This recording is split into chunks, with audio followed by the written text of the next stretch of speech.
மூர்த்தியாக விளங்கிக் கொண்டிருக்கின்ற பரமேஸ்வரனாகிய வேதகிரி சிறப்பெருமான் அன்னை மகா திரிபுர சுந்தரிய பெருங்கருணை இந்த 19வது ஆண்டு சித்தர்களின் திருவிழா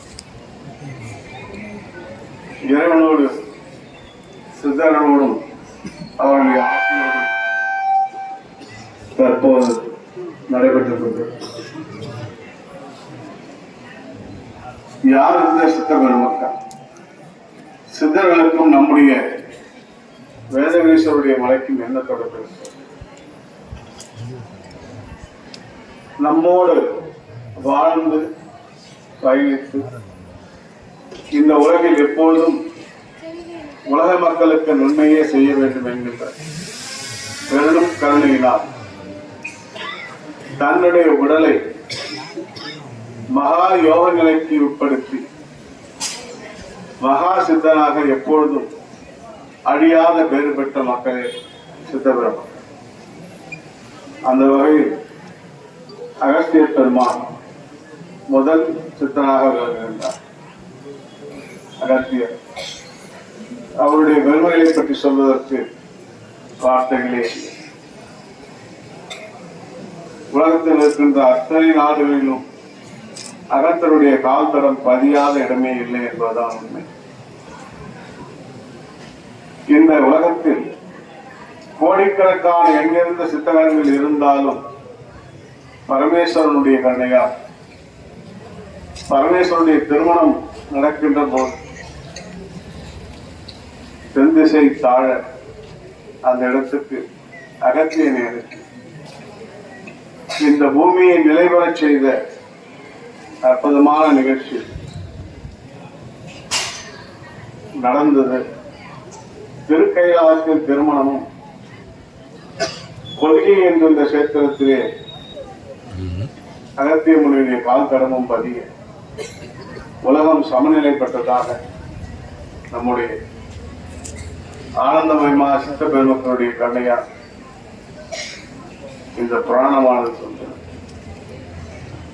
ஒரு உலகத்துடைய புவியீர்ப்பு தன்மையையே சமநிலைப்படுத்துகின்ற தன்மை இந்த மகாகுரு அகஸ்தியர் இன்றைக்கு மலையிலே இந்த நாளில் அவர் கோரக்கோடு சேர்ந்து பூஜிப்பதாக அறிவு.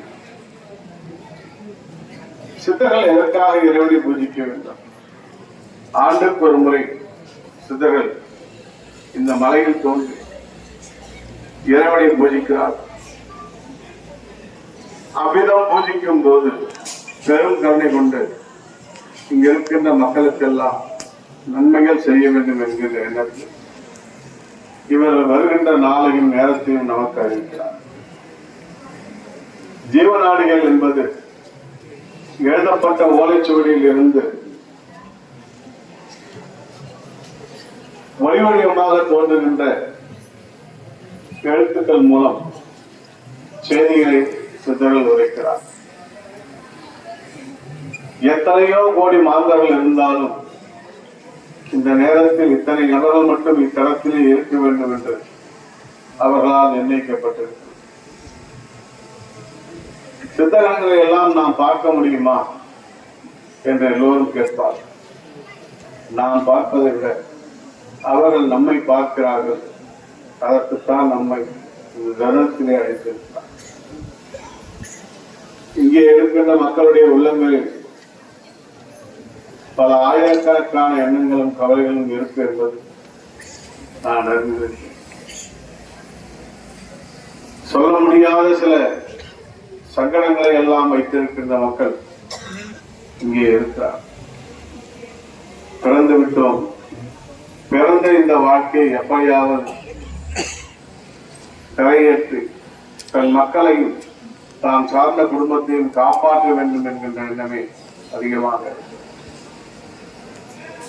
வரும் காலகட்டத்தில் தர்மமானது மெல்ல மெல்ல குறைந்து வருவதால் எப்படித்தான் பொருள் செலவு செய்தால் இருக்கின்ற நிலையிலிருந்து எங்களால் மீள முடியவில்லை என்று சொல்கின்ற மக்கள் தான்.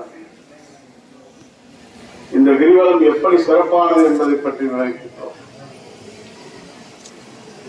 மௌன கிரிவலத்துக்கு மிகப்பெரிய அதுவும் மலை மீது விட்டு இருக்கின்ற பரமேஸ்வருடைய கருணையினால் கூடியிருக்கின்ற இந்த நேரத்தில் அமைதியாக கிரிவலம் பெறுதலும் உங்களுடைய ஒவ்வொரு அடித்தளத்திலும் இறைவனை எண்ணி நடக்கின்ற போது